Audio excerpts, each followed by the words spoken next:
சென்னை பெருங்களத்தூரை சேர்ந்த விக்னேஷ் என்பவரின் தாயார் கிண்டி கலைஞர் நூற்றாண்டு மருத்துவமனையில் புற்றுநோய் சிகிச்சை பெற்று வந்தார். புற்றுநோய் சிகிச்சையை அவருக்கு சரியாக அளிக்கவில்லை என அதிருப்தியுற்ற அவரது மகன் விக்னேஷ் மற்றும் 3 பேர் மருத்துவர் பாலாஜியுடன் வாக்குவாதத்தில் ஈடுபட்டனர். அப்போது திடீரென தான் மறைத்து வைத்திருந்த காய்கறி வெட்டும் கத்தியை எடுத்து மருத்துவரை குத்தியுள்ளார் விக்னேஷ். மருத்துவர் பாலாஜியின் கழுத்து, காதின் பின்புறம், நெற்றி, முதுகு உள்ளிட்ட பல்வேறு இடங்களில் கத்தியால் குத்தியுள்ளார். இரத்த வெள்ளத்தில் மருத்துவர் பாலாஜி சரிந்து விழுந்துள்ளார். இதனால் மருத்துவமனை வளாகத்தில் பெரும் பரபரப்பு ஏற்பட்டது. மருத்துவர் மீது தாக்குதல் நடத்திவிட்டு விக்னேஷ் படி இயல்பாக நடந்து சென்று கொண்டு கத்தியை சற்று தூர எறிந்துவிட்டு வெளியேறி கொண்டிருந்த போது மருத்துவமனை பணியாளர்கள் அந்த நபரை மடக்கி பிடித்தனர். இரத்த வெள்ளத்தில் சரிந்த மருத்துவர் பாலாஜியை உடனடியாக அவசர சிகிச்சை பிரிவில் அனுமதித்து அவருக்கு சிகிச்சை அளிக்கப்பட்டு தற்போது அபாய கட்டத்திலிருந்து மீண்டுள்ளார். தலைநகர் சென்னையில் உள்ள அரசு பன்னோக்கு மருத்துவமனைக்குள் புகுந்து மருத்துவரை இளைஞர் ஒருவர் கத்தியால் குத்திய சம்பவம் தமிழ்நாடு முழுவதும் பெரும் அதிர்வலைகளை ஏற்படுத்தியது.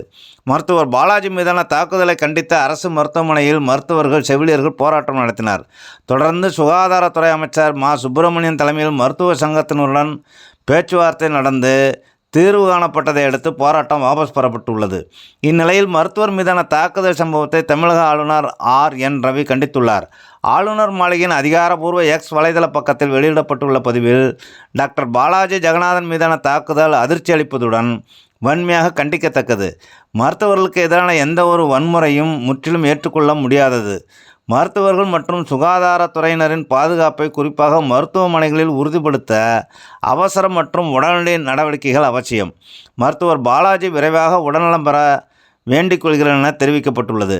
முதல்வர் மு. க. ஸ்டாலின் இது குறித்து கூறுகையில், மருத்துவர் பாலாஜியை நோயாளியின் குடும்ப உறுப்பினர் ஒருவர் கத்தியால் குத்திய சம்பவம் அதிர்ச்சி அளிக்கிறது. இக்கொடுஞ்செயலில் ஈடுபட்ட நபர் உடனடியாக கைது செய்யப்பட்டுள்ளார். மருத்துவருக்கு தேவையான அனைத்து சிகிச்சைகளை அளித்திடவும் இச்சம்பவம் குறித்து விரிவான விசாரணை நடத்திடவும் ஆணையிட்டுள்ளேன் என்று முதல்வர் மு. க. ஸ்டாலின் தெரிவித்துள்ளார். இது குறித்து தகவல் அறிந்த போலீசார் உடனடியாக சம்பவ இடத்திற்கு விரைந்து சென்று சம்பவ இடத்தை பார்வையிட்டு மருத்துவரை கத்தியால் குத்திவிட்டு அந்த கத்தியை அசால்ட்டாக தூக்கி எறிந்துவிட்டு சென்றதை அறிந்து அந்த கத்தியை தேடி எடுத்து சென்றுள்ளனர். தகவல்கள் பிடித்திருந்தால் லைக் செய்யுங்கள், ஷேர் செய்யுங்கள், கமெண்ட் செய்யுங்கள், மறவாமல் சப்ஸ்கிரைப் செய்யுங்கள். நன்றி.